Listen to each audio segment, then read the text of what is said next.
Donc, bienvenue au podcast Les experts du coaching en ligne, épisode 1. Aujourd'hui, on a l'honneur d'avoir avec nous quelqu'un que vous avez probablement déjà vu sur les réseaux sociaux. Auteur, conférencier et coach pour entrepreneurs qui a servi au-dessus de 20 000 clients, Monsieur Manu Lemire. Merci d'être parmi nous aujourd'hui. Ça fait plaisir, Raph. Merci d'avoir pensé à moi pour le premier épisode. Absolument. Fait que, sans perdre plus de temps, Manu, ce podcast, il est adressé aux coachs en ligne. Donc, aujourd'hui, si tu nous le permets, on aimerait ça plonger ensemble dans ta business et en savoir plus sur comment tu as réussi à bâtir une entreprise de coaching à succès. Parfait. Donc, la première des choses qui me frappe, Manu, quand j'analyse ta présence sur les réseaux sociaux, c'est vraiment le nombre de personnes qui engagent sur tes posts. Donc, moi, j'aimerais ça savoir comment tu fais pour avoir autant d'engagement. Ben, je pense que il y a deux volets à ça. Le premier, c'est de bâtir avec le temps. L'engagement, c'est pas quelque chose que tu peux forcer chez les autres. C'est souvent pas nécessairement une question de qualité de contenu, mais une question d'à quel point quelqu'un te voit souvent et devient à l'aise avec toi. Puis il développe un sentiment de familiarité. Fait que ce soit dans n'importe quelle niche, je pense que la création de contenu de manière régulière est extrêmement importante parce que d'une certaine manière, tu sais, si tu vois un expert sur Internet, même s'il a l'air d'être la personne la plus crédible, si tu vois cette personne-là, par exemple, on va prendre le Huberman Lab ou quelque chose de même, là, le gars, c'est un scientifique. Est-ce que tu as nécessairement envie d'interagir? Pas nécessairement parce que tu as l'impression que c'est plus, OK, je l'écoute. Tu sais, c'est pas vraiment une interaction, c'est plus, je vais là pour apprendre quelque chose. Tandis que quand tu vas créer du contenu vraiment dans lequel tu t'adresses directement à ton audience, tu parles avec eux, tu aussi produis des stories, choses qui peuvent être vraiment non négligeables pour faire en sorte que les gens aient vraiment l'impression, OK, ce gars-là, c'est pas un moine qui sort de sa tanière une fois de temps en temps pour aller en studio filmer des vidéos. Il est vraiment là, il vit, il a son quotidien. Fait que de donner accès à ça, ça peut favoriser l'engagement. Puis finalement, je dirais de répondre aux commentaires de manière sincère. Tu sais, c'est... Comment je dirais ça? Si quelqu'un a envie te croisait dans la rue puis te disait « Hey, salut Raph, j'ai vu ta vidéo dans laquelle tu parles, mettons, d'engagement sur les posts, nanana, j'ai adoré ça. » Tu répondrais pas « Emoji de feu, pouce en l'air. » Tu répondrais à la personne, tu t'assurerais de prendre le temps de dire « Ah oui, tu sais, cool, ben qu'est-ce que tu as le plus aimé de la vidéo? Ou y a-t-il un truc particulier que tu as appris? » Ou tu sais, ce serait plus conversationnel. Je pense que les gens oublient que les réseaux sociaux, c'est pas « Je suis tout seul de mon bord, je produis un contenu, puis les autres sont tout seuls de leur bord, puis ils le consomment. » C'est une interaction. Tu sais, juste récemment, j'avais envie de refaire un test un peu pour prouver la théorie dont je te parle en ce moment, puis j'ai fait une publication, puis c'était vraiment, tu sais, il y a aucune valeur ajoutée sa publication. C'est juste moi qui ai posté une photo la première gang d'occupation double qui était en 2003, tu sais. Puis on voit à quel point les looks ont changé, on voit à quel point les gens, tu sais, c'est plus du tout, on dirait le monde dans la vingtaine, ça ressemble plus du tout. Puis je trouvais ça fascinant. Puis j'étais comme, hey, je dois pas être le seul qui pogne un 2 minutes en regardant cette photo-là. Fait que je l'ai juste posté en déclenchant des conversations avec mon audience. Mais tu sais, vraiment, quelqu'un en parle, puis genre, oh, mon Dieu, les cheveux dans ce temps-là. Puis là, je dis, ouais, mais on devait pas être bien, bien mieux. Tu sais, puis c'est des vraies conversations. Fait que je pense qu'il faut prendre le temps de le faire. Puis c'est vraiment une des clés, c'est de prendre le temps puis d'être constant. Excellent, excellent. Fait que maintenant, Manu, si on parle marketing, moi, j'aimerais ça savoir, une personne, mettons, qui te connaît pas, jusqu'à devenir un client avec toi, est-ce que tu pourrais me décrire c'est quoi le parcours que cette personne-là a su?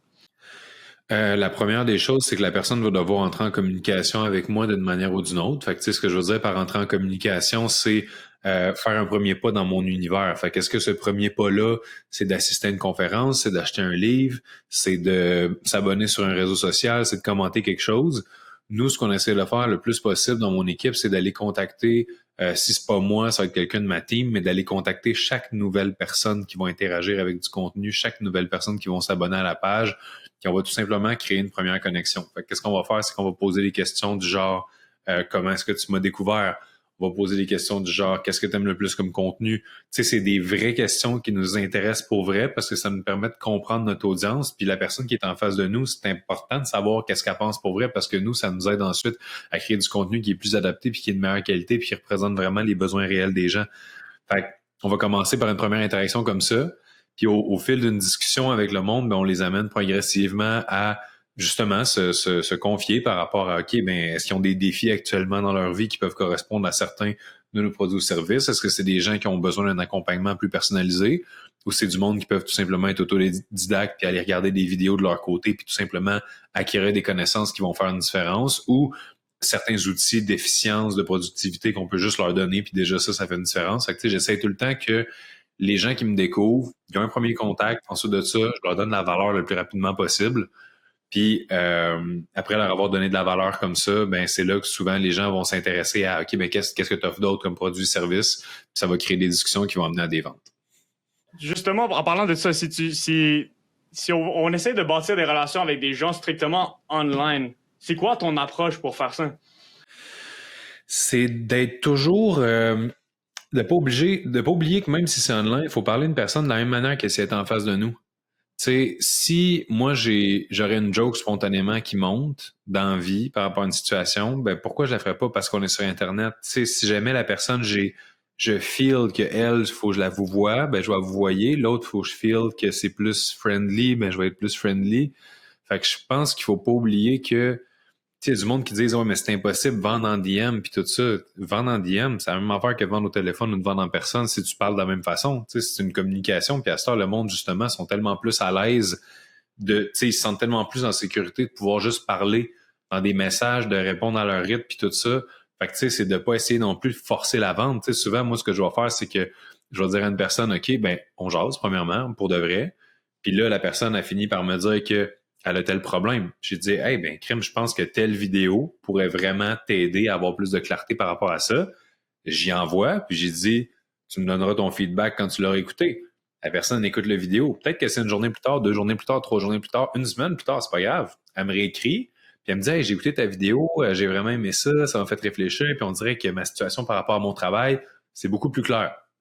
Donc là, je vais dire parfait, puis, tu sais, mettons, y a-tu d'autres choses que tu aimerais travailler? Puis, fait que c'est très organique, c'est très intuitif, puis c'est de pas oublier que, tu sais, les gens à qui on parle, même si c'est sur Internet, c'est pas des numéros, c'est des gens pour vrai, c'est des individus, tu sais, c'est pas des prospects, c'est des personnes.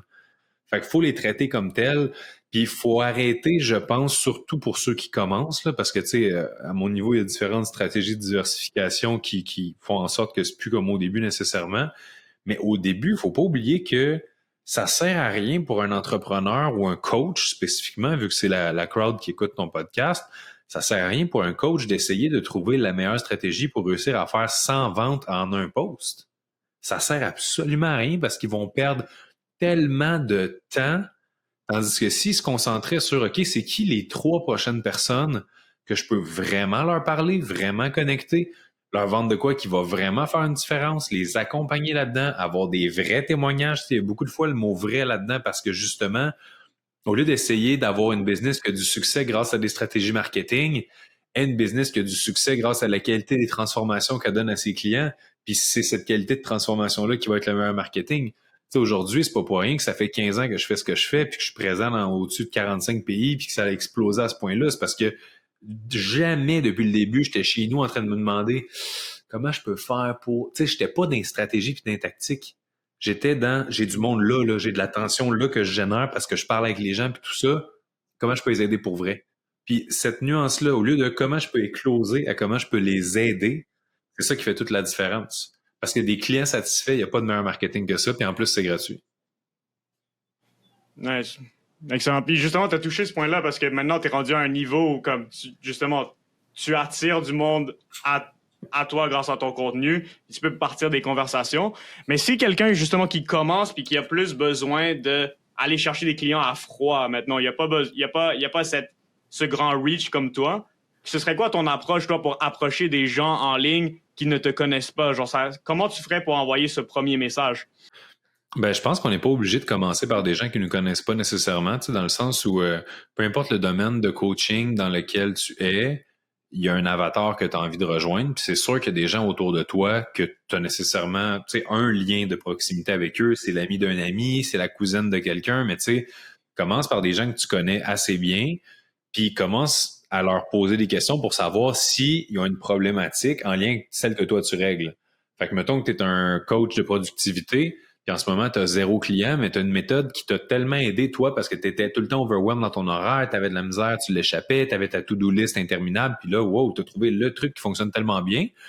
Fait que tu vas te parler à des gens autour de toi que tu connais, puis tu vas leur dire « Hey, ça t'arrive-tu des fois de te sentir overwhelmed, tout ça? Ouais, OK, parce que moi, j'étais comme ça avant, puis là, j'ai réussi à régler mon problème grâce à une méthode, mais en ce moment, j'aimerais ça réussir à vendre cette méthode-là, la commercialiser, mais j'ai pas encore de preuve qu'elle fonctionne pour d'autres personnes que moi. Fait que ce que je te proposerais, c'est de t'aider avec ma méthode gratuitement, mais en échange, moi, ce que j'aimerais, c'est que si jamais ça t'a vraiment aidé, ben, tu puisses me faire un témoignage pour dire « Hey, wow, tu sais, la méthode à Manu a vraiment bien fonctionné. » Puis, tu sais, t'as-tu vu à quel point ça sonne naturel, la façon que j'en parle?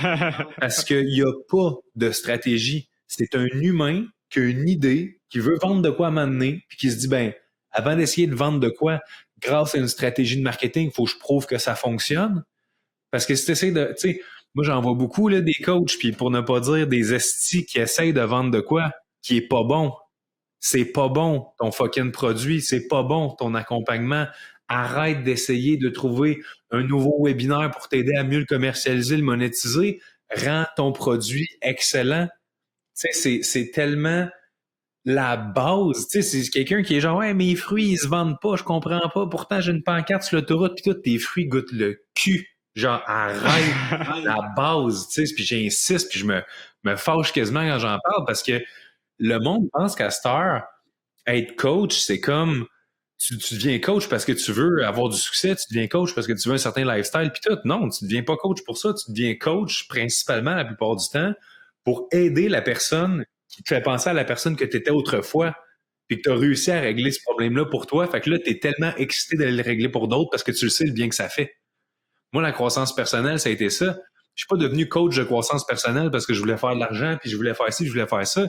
Je suis devenu coach de croissance personnelle parce que la croissance personnelle que j'ai faite pour moi-même, puis que j'ai découvert à travers des livres, des formations, elle a tellement changé ma vie, mon état d'esprit, ma sensation d'être une victime, ma sensation de ne pas avoir le pouvoir. Bref, ça m'a tellement fait du bien que de façon inévitable, je me suis dit, mais il faut que je partage ça à d'autres mondes. Puis au début, c'était pas, faut que je vende ça à d'autres mondes. C'était non, faut que je partage ça à d'autres mondes. Puis pendant 7 ans, j'ai partagé sans jamais rien demander, même pas $1, même pas une adresse courriel. Fait que ceux qui ont une idée de business, puis 2 semaines après, ils essaient de scaler à 10 000 par mois, ce n'est pas comme ça que ça fonctionne. Sorry, je mens pas. All right. Les choses que j'ai observées aussi récemment, c'est que tu fais beaucoup d'apparitions sur des podcasts. J'aimerais ça savoir, c'est quoi le rôle que ça joue dans ta business de faire ça? Dans le fond, c'est de la visibilité, autorité, notoriété empruntée. C'est super simple. C'est un principe d'association qui existe depuis toujours. Tu sais, pourquoi est-ce que à l'époque, quand le média principal, c'était la télévision, pourquoi est-ce que telle personne, tel artiste allait sur le plateau de télé de tel autre artiste? Tu sais, c'était comme on profite de l'audience d'un pour attirer l'audience de l'autre, puis c'est un principe d'effet cumulé. Il y a beaucoup d'influenceurs au début des années, mettons 2019, 2020, surtout en début de pandémie, qui faisaient beaucoup de collabs pour réussir à faire grandir des chaînes YouTube. Fait que c'est un phénomène qui existe depuis vraiment longtemps. Puis moi, ma participation à des podcasts, c'est quelque chose qui apporte 2 avantages principaux. La première, c'est de réussir à me faire découvrir une nouvelle audience. Et la deuxième, c'est que je trouve ça beaucoup plus facile pour moi personnellement de m'exprimer quand je suis en discussion avec quelqu'un comme on fait en ce moment, parce que c'est des vraies questions que tu me poses. Il n'y a rien de préécrit d'avance. J'avais aucune idée de quoi on allait parler aujourd'hui. Fait que c'est une vraie discussion. Tandis que si tu me dis, OK, Manu, va-t'en en studio, puis parle de confiance en soi, je vais être comme, ben, c'est important. Genre, je sais pas quoi dire. Mais si quelqu'un vient me voir puis me dit, hey, Manu, je manque de confiance en moi, on dirait, par rapport à assumer mes décisions, t'aurais-tu un conseil? Ah ben là, par exemple, ça va être facile pour moi de créer du contenu parce que c'est réel. C'est un problème qui est réel, c'est une question qui est réelle. Fait que c'est pour ça que les podcasts, entre autres, pour ma part, je trouve que c'est vraiment un bon moyen de réussir à créer du contenu de qualité, mais également, c'est que plus on parle de quelque chose, plus on le maîtrise. Fait que c'est une façon aussi pour moi, par exemple, si je viens de lire un nouveau livre, puis que ce livre-là a vraiment eu un impact sur moi, puis j'ai envie d'aller le repartager, ben quand je le repartage, je l'intègre encore mieux, tout simplement. Fait que ça a vraiment plusieurs avantages. Puis, il y a aussi le fait de, si quelqu'un, c'est un principe d'association, comme je disais tantôt, mais si quelqu'un te voit, par exemple, au restaurant avec Elon Musk, ben après ça, tu viens de prendre un peu la crédibilité à Elon. Fait que quelqu'un il se dit, oh, mais pourquoi lui, il est là avec telle autre personne? Qu'est-ce qu'il y a de spécial? Fait que ne serait-ce que pour la curiosité que ça peut générer, puis les opportunités qui en découlent, je pense que, tu sais, moindrement qu'on peut commencer, tu sais, à être expert dans son domaine, parce que quelqu'un qui commence à aller sur des podcasts qui n'est pas encore expert dans son domaine, ça peut avoir un effet pervers, au contraire, de faire en sorte de prouver à juste encore plus de monde à quel point la personne ne sait pas de quoi qu'elle parle. Fait que ça peut être dangereux à ce niveau-là. Mais sinon, c'est un super bel outil. Absolument. Fait que, justement, si, mettons, il y a un coach qui voudrait justement apparaître sur plus de podcasts, c'est quoi l'approche? Comment tu fais pour approcher des gens qui ont des podcasts pour être sur leur podcast? Ben, il y a plusieurs affaires. Premièrement, c'est de pas viser le podcast que tu n'es pas prêt encore à faire.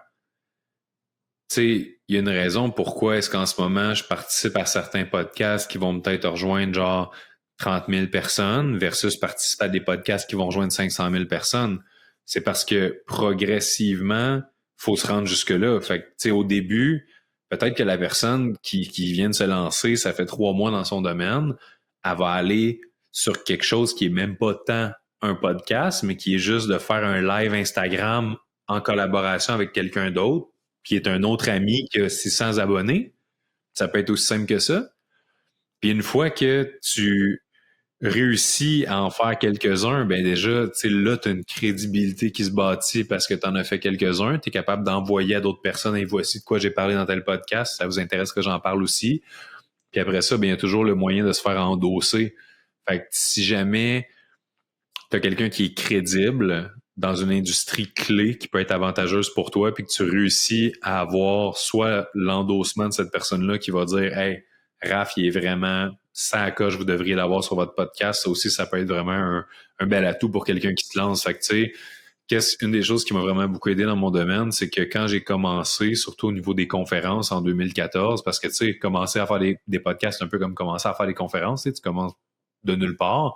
Et moi, j'étais allé m'entourer de certaines personnes qui étaient les kings et les queens dans mon industrie de la croissance personnelle et j'étais allé directement à eux over-deliver au niveau de la valeur, over-deliver au niveau de ce que j'étais capable non seulement de leur apporter, mais de la crédibilité que j'avais de par qui j'étais.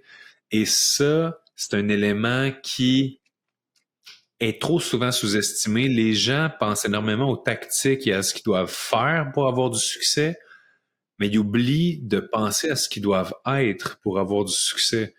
La raison pour laquelle, quand j'avais 23 ans, puis j'étais allé aborder des gens qui étaient des piliers, ça faisait 20 ans qu'ils étaient les tops dans une industrie, pourquoi ces gens-là m'ont accordé de leur temps? Pourquoi ces gens-là m'ont accordé une crédibilité? Pourquoi ces gens-là ont eu envie de me propulser puis ont envie de m'endosser puis d'associer leur nom au mien alors que ça représente un risque? C'est à cause de la manière que je me suis présenté. C'est à cause de la manière que je me suis exprimé.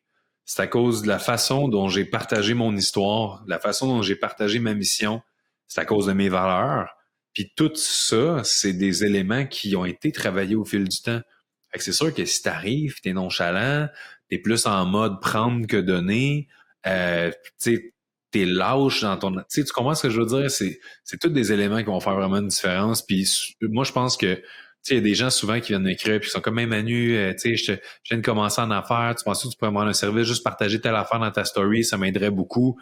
La réponse est tout le temps catégoriquement et sans aucun doute non et aucune crise de chance. C'est non, cette approche-là ne fonctionnera jamais.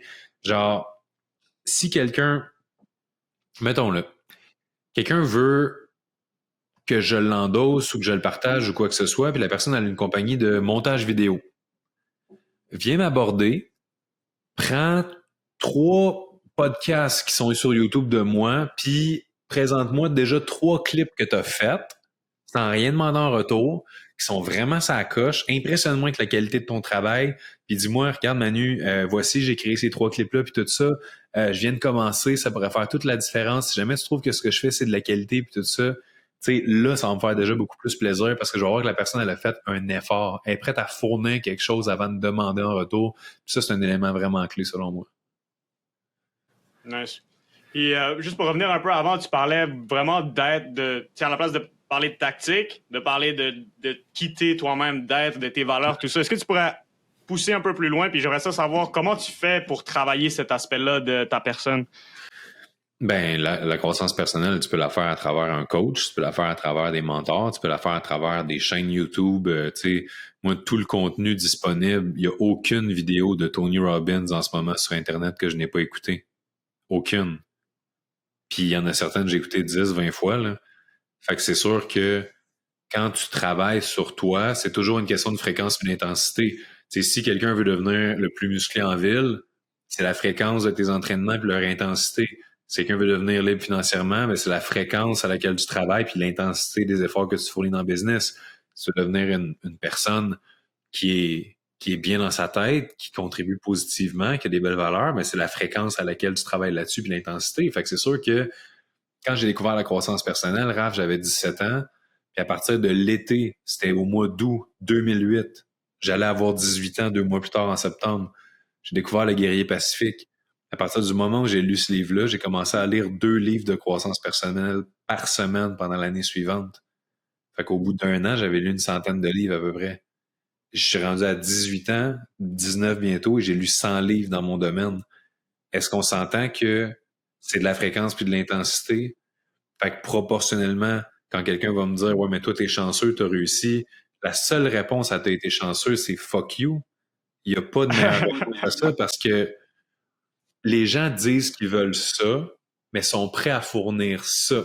Ça, c'est quoi? C'est les ressources, le temps qu'ils ont, les efforts à investir, les sacrifices, l'énergie, c'est toutes des ressources. L'argent, le monde va dire hey, « J'aimerais tellement ça que tu me coaches. » T'es-tu prêt à payer? Non.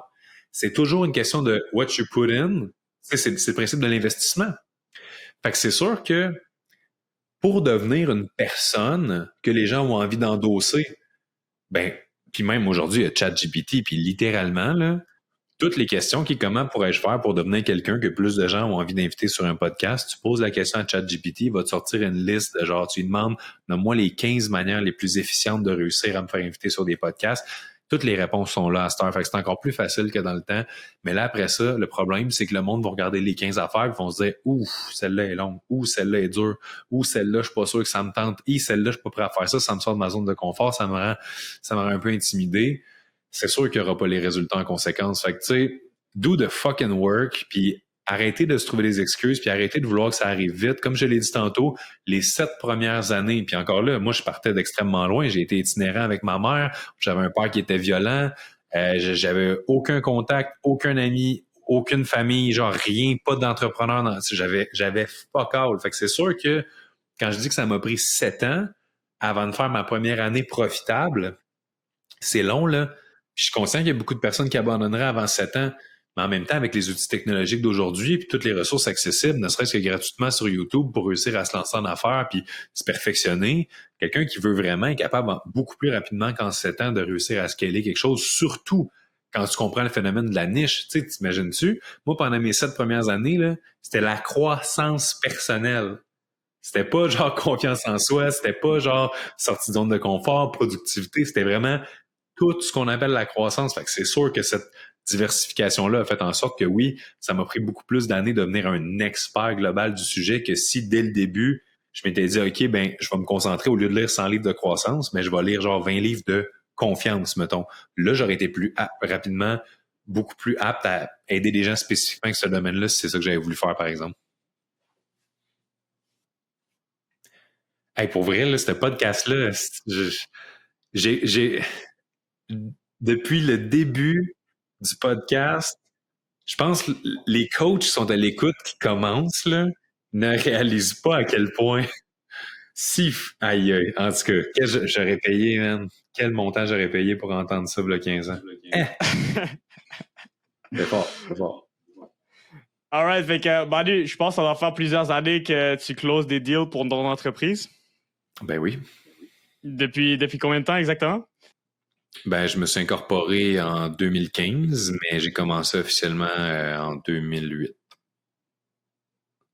Fait qu'on parle de 16 ans, à peu près. Yeah.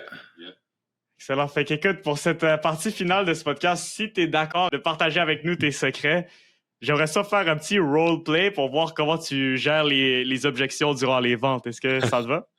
Ben, j'ai hâte de voir où ça va aller parce que souvent, les objections, je les gère pas parce que je travaille juste avec des gens fucking motivés puis all-in. Fait que je suis comme, t'as des objections, good life, amuse-toi, mais ça me tente. On va essayer, vas-y.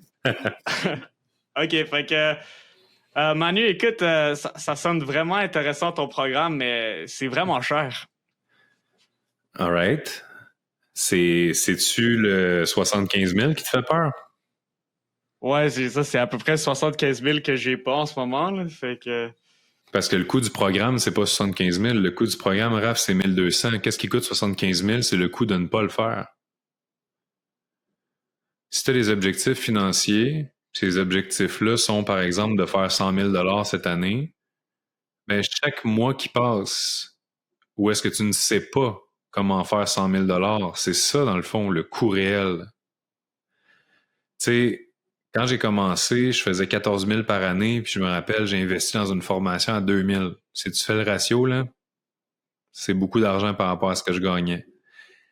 Et c'est la chose qui a complètement transformé ma vie parce que dans des moments clés, je pense que c'est important d'avoir la foi en le fait que si tu sais pourquoi tu fais ce que tu fais, si tu sais où est-ce que tu veux te rendre, ben des fois de prendre des risques en cours de route, tu sais, ça peut vraiment faire la différence. Mais de toute façon, Raph, moi je voudrais pas te placer dans une situation inconfortable. Fait que c'est sûr que si tu me dis j'ai pas vraiment 1200 en ce moment parce que tu as peur que ça te rende plus serré, c'est une chose. Si tu me dis j'ai pas vraiment 1200 en ce moment parce que je mange des toasts au pain puis j'ai même pas d'argent pour ouvrir les lumières chez nous parce que ça coûte trop cher d'électricité, j'essaierai même pas de te vendre rien aujourd'hui, on s'entend. Fait que toi, t'es plus dans quelle catégorie, mettons, de j'ai pas d'argent? Ouais, c'est juste une décision inconfortable.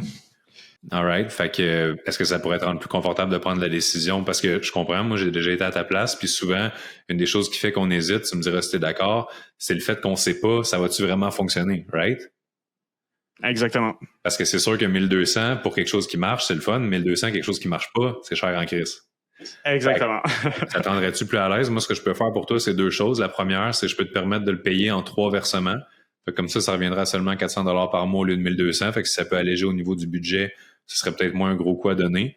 La deuxième des choses que je peux faire, c'est que je veux tellement être sûr, moi, si t'es pas content, je suis pas content, je veux pas ton argent, si t'es pas satisfait, je suis prêt à t'offrir une garantie de satisfaction de 100% si jamais pour la moindre raison, tu me dis le programme correspondait pas à mes attentes, c'était pas ce que je pensais, finalement, mon chat il est mort, faut que j'y paye un enterrement, whatever la raison, je te rembourse. On a-tu un deal? Nice. Nice. Ouais, on a un deal. 3 versements, on commence tout de suite. Excellent, Raph. Je suis fier de toi. Félicitations de ta décision. J'ai hâte de commencer. Nice. Prochaine objection. Écoute, Manu, il faut que j'en parle avec ma femme. Je te reviens sans faute demain. Je sais pas trop comment dire ça, Raph, mais j'en ai déjà parlé avec ta femme. Hier soir. Puis on voulait t'annoncer qu'elle te quitte. Je sais que c'est pas facile à entendre, mais bon, on pouvait plus garder ça secret. Ceci dit, j'ai un programme pour aider à vivre le deuil en 5 étapes. Tu dis vraiment ça sur un appel? Ben non, mais hey, le pire, Raph, c'est que je suis le genre de gars qui va vraiment dire ça à un prospect. Tu sais, comme je te disais tantôt, c'est une relation, puis moi, je suis de même dans la vie. Tu sais, je fais des jokes, j'ai du fun, puis je me prends pas au sérieux. Puis je pense que c'est important d'être sérieux quand c'est le temps de donner des résultats aux gens. Mais dans le processus, pourquoi pas avoir du plaisir? Tu sais, la vie passe trop vite pour pas avoir de fun, je pense. Fait que, tu sais, quelqu'un qui me dit, tu sais, il va falloir que j'en parle avec ma femme, ben là, c'est quelque chose que je peux faire, c'est tout simplement dire à la personne, ben regarde, comme je te disais, par rapport à la garantie, par exemple, c'est sûr, ça dépend du produit ou du service, mais tu sais, de ramener le fait que la garantie, donc, tu sais, inscris-toi tout de suite, sécurise ta place. Puis si jamais, après en avoir parlé avec ta femme, finalement, tu te rends compte que qu'elle aime mieux pas pour X raison. Moi, je veux pas créer de problème entre vous deux, fait que tu te feras rembourser à ce moment-là. Mais au moins, comme ça, tu vas pouvoir réserver ta place parce que j'ai une quantité limitée, mettons, de disponibilité pour le reste du mois. Quelque chose en même. Ça peut être un moyen de faire ça. Sinon, ça peut être aussi d'y aller plus du côté psychologique, tu sais, de demander, dans le fond, c'est quoi la raison de pourquoi tu veux en parler avec ta femme? Puis là, la personne va me dire, ben, je sais pas, juste qu'elle soit confortable, c'est quand même une grosse décision, whatever. Mais tu sais, c'est de dire, les raisons de pourquoi tu m'as dit que tu voulais changer aujourd'hui, peux-tu me les rappeler? Puis la personne, elle va dire, ben, parce que je suis tanné, genre, de me sentir comme un moins que rien, parce que j'ai l'impression que je mérite plus d'envie. Puis je dis, as-tu vraiment besoin de parler à ta femme pour qu'elle approuve le fait que tu as le droit de te sentir autrement que, tu comprends? Fait que ça, c'est plus dans la psychologie, mais tu sais, c'est juste, il y en a qui vont appeler ça de la manipulation, grand bien leur face, mais c'est d'aider la personne à l'aide de questions à réaliser que dans le fond, la raison pourquoi elle dit faut que j'en parle à ma femme ou faut que j'en parle à mon mari, c'est pas vraiment qu'il faut qu'elle en parle, c'est qu'elle a un manque de confiance en le fait qu'elle est peut-être capable d'aller appliquer ce qu'elle va apprendre puis d'avoir des résultats. Fait que c'est même pas en lien avec quelque chose d'extérieur, c'est en lien avec la personne puis sa relation de elle à elle-même. Fait que tu sais, des fois de ramener ça, puis justement, c'est drôle parce que j'ai quelqu'un qui m'a dit récemment au téléphone, tout juste avant de devenir cliente, elle m'a dit parfait, c'est super intéressant, je vais prendre le temps d'y penser, puis je te recontacte. C'est sûrement une des prochaines objections que tu avais. Mais tu sais, j'ai dit, ben, écoute, je vais être super honnête avec toi, Marie. On la salue parce qu'elle s'appelle Marie pour vrai. J'ai dit, je vais être super honnête avec toi, Marie. Là, en ce moment, tu me dis, je vais prendre le temps d'aller y penser, mais moi, par expérience, ça fait 15 ans que je fais ce que je fais, puis je peux te garantir une chose, c'est que tout le monde qui prend le temps d'aller y penser ne prennent pas le temps d'aller y penser parce qu'ils vont faire tout sauf penser à ça. La vie va aller dans le chemin, le couple, nanana, les affaires, les enfants. Fait qu'en ce moment, si tu te dis, j'ai besoin d'aller y penser, c'est que tu as besoin d'aller réfléchir à certaines questions que tu as. La seule personne qui peut te donner des réponses à ces questions-là parce qu'elle a de l'information, c'est moi. Fait que tant qu'elle est au téléphone en ce moment ensemble, y a-tu une autre question peut-être que tu m'as pas posée puis qui fait que tu hésites en ce moment? Puis là, elle m'a répondu, ben, tu sais, c'est parce que je me demande telle affaire. Puis là, elle m'a posé une question. Fait que là, j'ai pu lui donner la réponse qu'elle attendait. Puis là, finalement, tout est devenu clair pour elle grâce à cette réponse-là. Puis elle a décidé d'aller de l'avant. Nice. Fait que oui, ça allait quasiment être ça. Là. C'était envoie-moi un courriel avec tous les détails, puis je vais checker ça. Ça revient au même. Ouais. Fait que la dernière objection pour toi, Manu, Jean-Claude, il offre la même affaire pour la moitié du prix. Fait que pourquoi ton programme à toi, il est meilleur? Dis-moi non, Raph, je connais pas le Jean-Claude dont tu parles, mais tu sais, dans le fond, je suppose que c'est un coach croissance personnelle aussi, coach business, peu importe tout ça. À prix égal, avec qui tu feras affaire tu sais, mettons, à prix égal, si je chargeais la même chose que Jean-Claude, avec qui tu aimerais faire affaire? Ouais, à même prix, sûrement je travaille avec toi, mais c'est le double du prix. All right, parfait. Pourquoi est-ce que tu aimerais mieux travailler avec moi? Ben, je pense que j'ai plus de chances d'atteindre mes résultats. Là.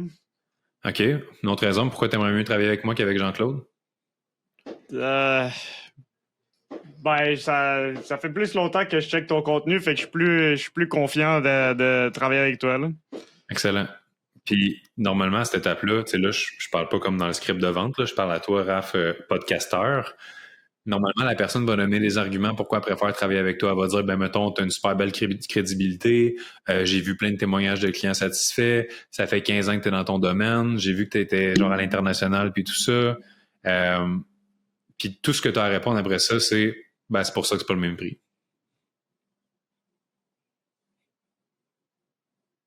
C'est tout. Puis après ça, tu ne dis plus rien. La personne, elle vient de donner elle-même les arguments de pourquoi c'est plus cher. Fait que, tu sais, si tu préfères avoir moins de garantie d'atteindre tes résultats, si tu préfères aller avec quelqu'un de moins crédible, si tu préfères aller avec quelqu'un qui a moins de témoignages, qui a nanana, ben oui, fine, vas-y avec Jean-Claude. Moi, ça me dérange pas. Tu sais, je te vois pas te tordre un bras.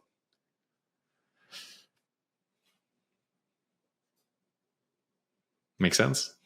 Make sense. Fait que là, qu'est-ce que tu m'achètes aujourd'hui, Raph? Qu'est-ce que je t'achète aujourd'hui? C'est trop closé pour que tu repartes les mains vides, là. Ça va coûter cher, ton podcast.